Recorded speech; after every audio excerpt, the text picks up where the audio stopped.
தமிழ்நாடு அரசு ஏக்கருக்கு ஒவ்வொரு ஆண்டு 30,000 ரூபாய் உற்பத்தி மானியமாக வழங்க வேண்டும். என்னப்பா அது, வருஷம் 30,000 அரசாங்கம் கொடுக்குமா? இதெல்லாம் சாத்தியம் இருக்கா நீங்க கேட்கலாம். ஒரு வருஷத்துக்கு தமிழ்நாட்டு அரசாங்கத்தோட பட்ஜெட் சராசரியா 4 லட்சம் கோடி. வேளாண்மை துறைக்கு ஒதுக்குறது மட்டுமே பாத்தீங்கன்னா சராசரியா 46,000 கோடி. அதுல 30,000 கோடி மட்டுமே எடுத்து மானிய திட்டங்களுக்கு ஒதுக்குறாங்க. இந்த மானிய திட்டங்கள் என்ன? விதை, உரம், மருந்து, இயந்திரங்கள், தார்பாயி, மண்வெட்டி, கடப்பாறை, பவர் ஸ்ப்ரேயர், டிராக்டர், இப்படித்தான் உங்களுக்கு வந்து சேரும். இந்த பொருட்கள் நம்ம வாழ்க்கை மாறி இருக்கா?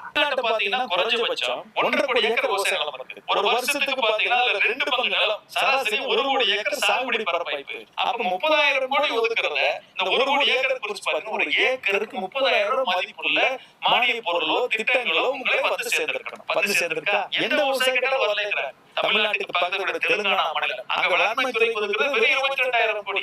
அதுல இருந்து 18,000 கோடி எடுத்து ஏக்கருக்கு 15,000 ரூபாய் 10 வருஷம் பிரிச்சு கொடுத்துருக்காங்க.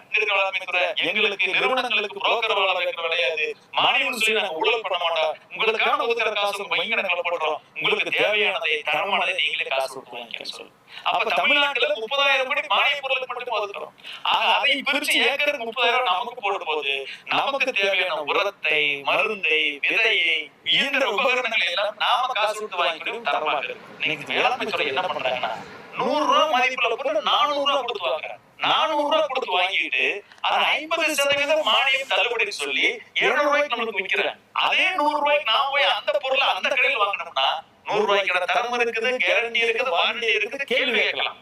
ஆனா அரசு திட்டத்துல கொடுக்கறதுல பாத்தீங்கன்னா அந்த 400 ரூபாய் பொருள் 50 ரூபாய் தரம் தான் இருக்கு, 100 ரூபாய் பொருள் தரம் கூட இல்ல. ஆனா நமக்கு ஒதுக்குற 30,000 கோடி நம்ம ஒதுக்குது.